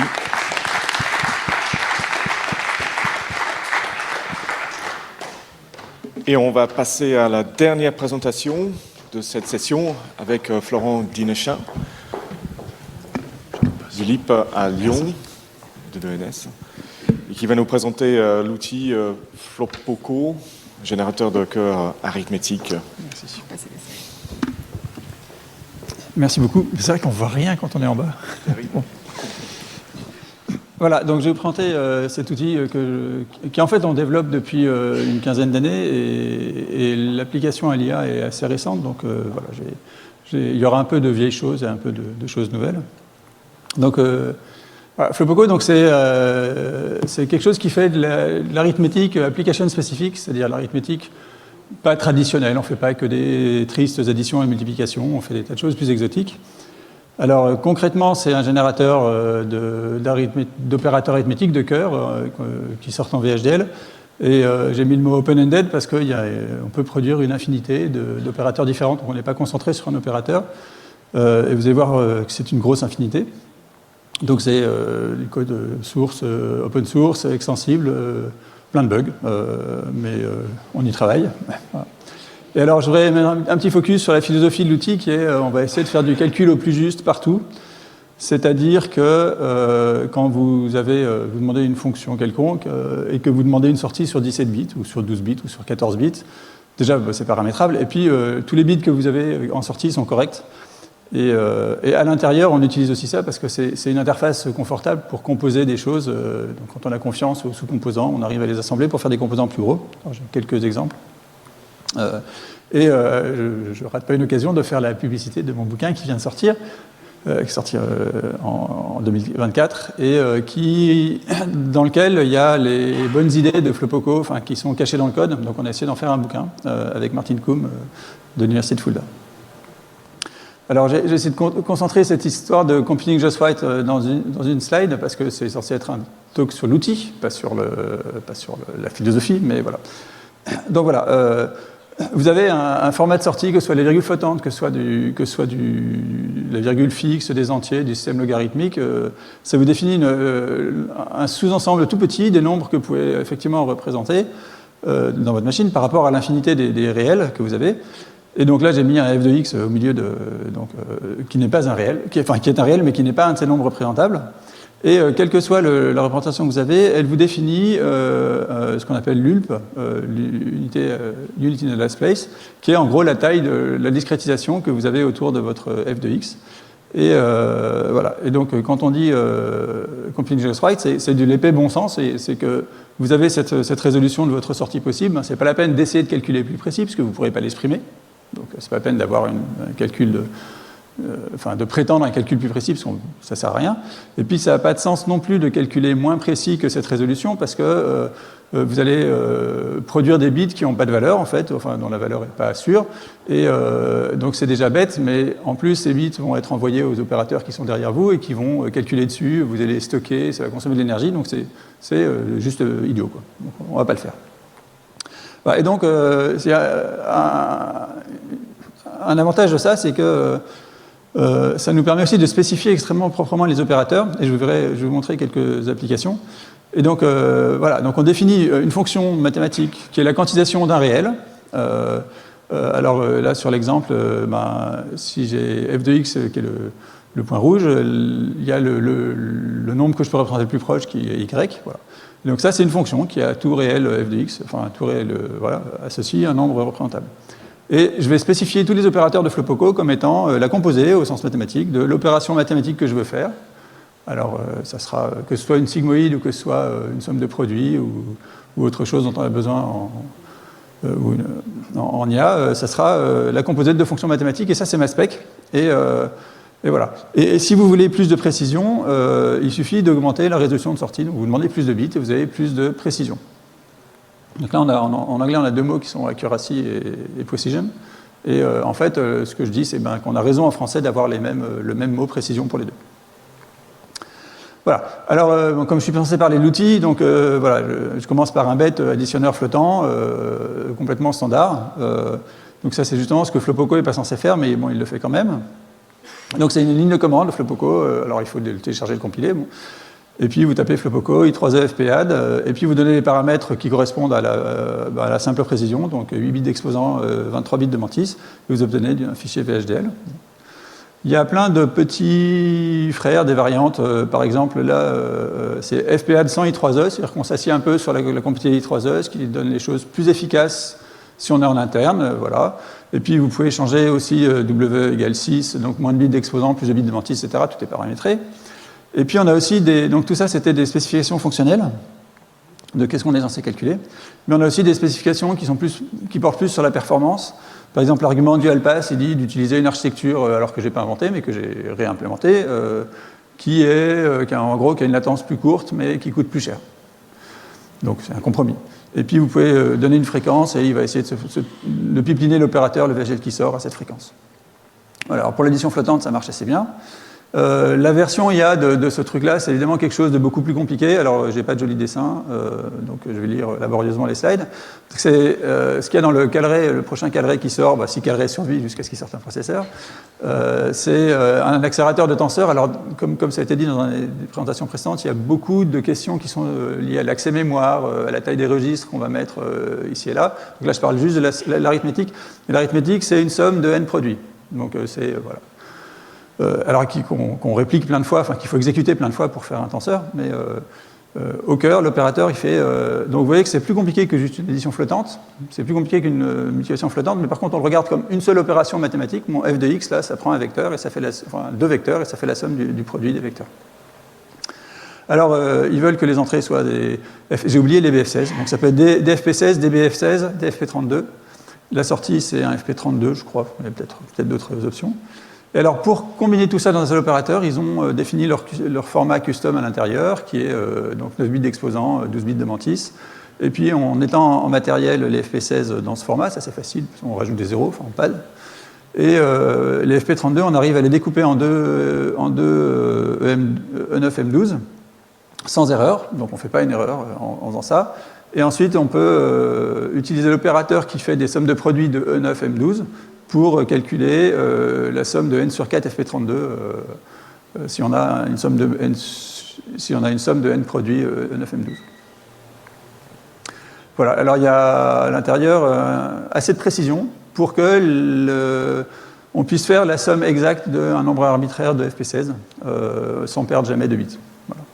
Donc c'était publié dans ces trucs-là. Voilà, donc vous voyez que c'est l'opérateur arithmétique, mais qui reste une fonction que je peux composer avec une quantisation que je fais qu'à la fin. Donc en fait, dans tous ces opérateurs, il y a un arrondi qu'à la fin quand vous faites la sortie du FP32. Et là-dedans, Flopoco est surtout utilisé parce qu'il aide pour le pipeline. Où il manage l'insertion des registres proprement. Et aussi pour le test. J'en parlerai un petit peu après du test. Alors, il y a d'autres choses qui sont plus exotiques dans Flopoco, donc les bonnes vieilles fonctions d'activation. Donc, vous avez cette définition mathématique de la fonction, vous voulez du matériel qu'il fait, vous voulez que les entrées et sorties soient alors 8, 16, 32 bits. Donc, voilà la commande de base qu'on peut faire dans Flopoco. Alors, il y a plein de choses à voir. Donc là, le côté open-ended se voit parce que dans F, l'argument F égale... Alors là, il y a une formule compliquée qui est arbitraire, en fait. Donc j'ai vraiment une infinité de formules que je peux mettre, et donc une infinité d'opérateurs que Flopoco peut produire. Par exemple, il y a le premier facteur de la fonction. Donc à droite, c'est la définition de la sigmoïde, je crois, mais à gauche, il y a un facteur où je contracte un tout petit peu la sigmoïde pour qu'elle ne touche pas 1. Donc je lui permets de toucher que 1 moins 2 puissance moins 24, parce que sinon le 1 il n'est pas représentable en fait dans un format virgule fixe, donc j'aurai un problème. Et donc c'est très confortable d'avoir une formule ouverte, parce que ça permet de faire ce genre de bricolage. Voilà, et puis je vais sauter les autres paramètres. Et vous avez donc ça vous produit une architecture alors qu'il peut être ça peut faire 100 kilooctets de VHDL, dans lequel tous les chemins de données ont été taillés avec amour pour calculer au plus juste. Pas calculer un bit qui ne sert à rien dans cette architecture. Oui, les multiplieurs sont de plus en plus gros, etc. Et l'assemblage de ce truc-là garantit que la sortie Y est toujours arrondie au dernier bit. Donc tous les bits sont utiles. Alors la version IA de ça, c'est qu'on a préemballé un peu toutes les fonctions arithmétiques, enfin toutes les fonctions d'activation utiles. Donc en sigmoïde, tanh, glu, silu, elu, on n'a pas encore le softmax, parce que la softmax c'est une composite, enfin il y a une somme derrière et c'est plus compliqué. Il faut choisir n, enfin, mais on pourrait le faire. Et puis alors ça permet de faire, je ne vais pas rentrer dans les détails, mais j'ai pas mis l'application interne, elle est sur le poster qu'on a là-bas. Ça permet de faire des comparaisons de combien coûtent les différentes variantes. Là, c'est des graphes qui montrent le compromis entre surface et vitesse. Donc je passe, mais donc ça permet de faire une exploration architecturale de toutes les variantes possibles de ces fonctions. Alors évidemment, comme je peux faire une infinité d'opérateurs, je n'ai pas eu le temps de tous les tester. Donc il faut qu'on soit assez solide sur la façon dont on teste le matériel qu'on produit. Et là, on revient sur le fait que la spécification de l'opérateur, donc du matériel, c'est la composite de fonctions. Et donc on a des super librairies qui s'appellent MPFR et Solia qui s'occupent de la partie quantisation. En fait, ils s'occupent de tout. Ils font le calcul en précision arbitraire à la précision qu'il faut pour... typiquement, que quand je rentre une formule comme ça, x de x fois x, j'ai un petit bout de programme assez simple en fait qui peut générer le test exhaustif, donc produire les valeurs attendues pour chacune des entrées, et on va tester donc là j'ai juste rajouté sur la ligne de commande que vous avez, j'ai rajouté sur la deuxième ligne testbench, et testbench vous produit un test de la fonction. Alors il y a des tas de paramètres possibles. Et donc c'est vraiment basé sur cette spécification mathématique et sur cette philosophie de calcul le plus juste. Voilà, alors il y a eu d'autres gens qui ont travaillé avec Flopoco pour faire des accélérateurs. Un autre truc, on est à l'état de l'art dans Flopoco, c'est les multiplications par des constantes qu'on essaie de ramener à des additions. Il y a plein de variantes de ce problème. On peut multiplier par une matrice constante et ça fait... On peut faire des choses plus intelligentes que juste juxtaposer des multiplications par des constantes. On peut s'intéresser à tout ce qu'on peut... Le dessin, c'est tout ce qu'on peut bourrer dans une lutte de FPGA qui contient de quoi faire une addition, mais aussi une petite mémoire avec 5 ou 6 bits d'entrée. Et donc, voilà, je ne vais pas rentrer dans les détails, mais mon co-auteur sur le bouquin, Martin Koum, et son équipe, ils ont travaillé beaucoup sur ce genre de choses, donc avec un papier récent... qui essaye de comprendre. Alors, donc, en gros, ADNet, c'est l'idée qu'on va faire des sommes de produits, mais avec que des additions, parce que c'est là où la logique des FPGA est bonne. Et un dernier exemple, c'est un truc qu'on a fait en 2022 avec Fred Petro et un thésard qu'on avait ensemble. Donc c'est de l'arithmétique logarithmique.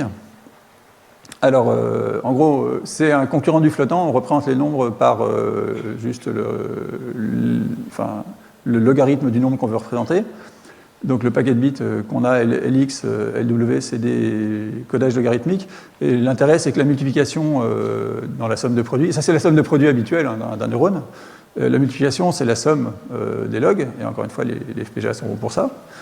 Et puis ensuite, on a des petites tables b puissance moins x, donc qui passent dans le domaine normal, donc linéaire, des bons vieux binaires. Et la grosse somme au milieu se fait en bons vieux binaires. Et on a dans Flopoco aussi l'état de l'art sur la façon de faire une somme de plein de nombres. En particulier, en fait, ce qu'on fait, c'est qu'on démonte chaque nombre en ses bits, et ça expose beaucoup plus d'associativité et de commutativité que si on faisait la somme des nombres un peu naïvement avec un arbre d'addition. Donc voilà, et puis ensuite on a une deuxième petite table qui fait la quantification, l'activation et le log et la quantification pour revenir dans le domaine logarithmique. Et tout ça est paramétrable. Alors le truc qui marche bien, c'est d'avoir des logs sur 4 bits, donc ça correspond au flottant 4 bits. Bon, voilà. Quand on fait la somme de 2 logs, ça fait 5 bits. Ensuite on fait quelque chose d'assez précis, on passe sur une accumulation qui est sur une dizaine de bits. Et puis on requantise ensuite sur moi. Voilà. Et donc ce qui est intéressant, c'est que la philosophie de calcul au plus juste, j'ai pas fait tout ça au hasard. Enfin, on a vraiment mis, on sait très bien où sont les arrondis. Par exemple, la somme est exacte là. Et ça, c'est confortable de travailler avec une somme exacte. Et puis il y a un paramètre, le petit L' que vous ne voyez pas parce que c'est trop petit, mais qui contrôle quelle est la précision effectivement de cette somme. Mais les erreurs viennent uniquement de l'arrondi dans la sortie de b puissance moins x. Elles ne viennent pas de la somme elle-même. Donc on peut... enfin, c'est bien fondé, quoi, tout ça. Par rapport à beaucoup de travaux qui se font en machine learning où on essaye et puis ça marche. Là, on essaye d'avoir une approche un peu plus centrée sur l'arithmétique. Voilà, j'ai fini. Et donc, il y a plein de gens qui ont participé à cet effort, donc il faut les remercier. Et mon logo se fond magnifiquement sur le transparent officiel de fin, donc... je ne pouvais pas rater ça. Voilà. Merci beaucoup, Florent. Merci.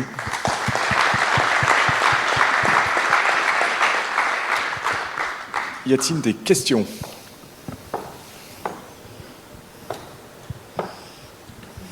Ils ont faim. Alors moi, j'ai une question sur l'approche logarithmique, donc très intéressant.